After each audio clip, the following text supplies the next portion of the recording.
విరోధంగా ఏదైనా పాపం చేసి ఉంటున్నాడు క్షమించాయా. చేసుంటా, మనిషి కదా.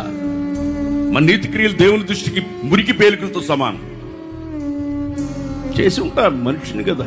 స్వస్థపరుస్తాడు. ఏం చేస్తాడు? ఒప్పుకుంటే ఏం చేస్తాడు? నేను ఒప్పుకున్నా ఆయన సన్నిధిలో. ఆయన సన్నిధిలో నేను ఒప్పుకున్నాను. 100 స్పీడ్లో వెళ్తున్న వ్యాను 3 పల్టీలు కొట్టింది. పల్టీ కొట్టడం చెయ్యిరిగిపోయింది. ఇప్పుడు ఈ చేతిలో రాడ్ ఉంది, నా చేతిలో. ఇది 3 ఆపరేషన్లు ఇక్కడ అయినాయి, 4వ ఆపరేషన్ ఇక్కడ అయింది. దీంట్లో రాడ్ ఉంది, ఆల్రెడీ ఉంది నడి రోడ్లో. అప్పుడు దేవుని సన్నిధిలో ఏమడిగానో తెలుసా? దేవుని నేను, ప్రభా నేనేమన్నా పొరపాటు చేసి నన్ను క్షమించు. రోడ్డు మీద యాక్సిడెంట్ అయ్యి చచ్చిపోకూడదు.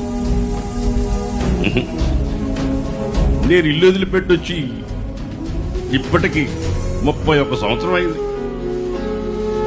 ఇప్పటికి నేను పడింది 4 సంవత్సరాల కిందట పడ్డా బండి నుంచి.